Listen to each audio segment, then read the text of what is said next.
Pues Belén, rápidamente le vamos a echar un vistazo a los trópicos. Ningún sistema justo en estos momentos con el potencial de desarrollarse, pero sí abundante humedad tropical sobre las islas caribeñas, dejando hasta inundaciones. Este próximo sábado inicia la temporada de huracanes 2019 y la NOAA está pronosticando que un total de 9 a 15 tormentas tropicales puedan desarrollarse y de hecho tome en consideración que de estas 2 a 4 pudieran ser huracanes intensos, es decir, de categoría 3 o más. La temporada de huracanes inicia el 1 de junio y se extiende hasta el 30 de noviembre. De hecho, tome en consideración que para lo que es el mes de junio son esas regiones donde normalmente se desarrollan los huracanes, incluye el Golfo de México, por lo que tocará estar muy vigilantes. Hoy en la ciudad espacial tuvimos una temperatura máxima en los 91 sobre lo que es usual para la época del año. El frente que nos estuvo provocando esas precipitaciones prácticamente en estos momentos se encuentra afectando regiones de lo que es la región de San Antonio, donde algunas tormentas severas se están registrando a esta hora de la noche en nuestra área de cobertura, un cielo un tanto nublado,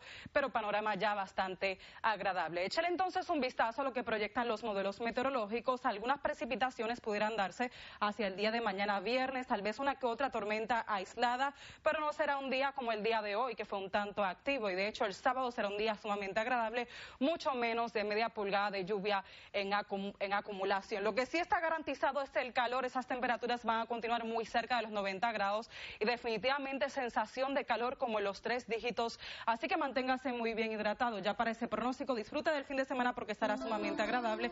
Temperaturas incluso hacia el lunes aumentando muy cerca de los 95. La próxima jornada se contempla bastante tranquila. Hacia el otro fin de semana regresarían las tormentas a la región. Y recuerde que constantemente les actualizamos con más información en nuestra aplicación móvil de Noticias Univisión 45. Bonita noche.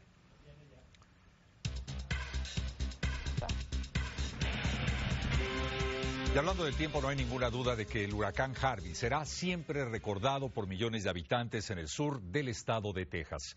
Y esta noche los meteorólogos Antonio Ortiz y Albert Martínez nos hablan de las lecciones aprendidas y cómo estar mejor preparados para la ya muy cercana temporada de huracanes. Pongan mucha atención. Harvey se formó en las aguas del Atlántico el 17 de agosto, pero no fue hasta una semana más tarde cuando poco a poco se fue acercando hacia Texas.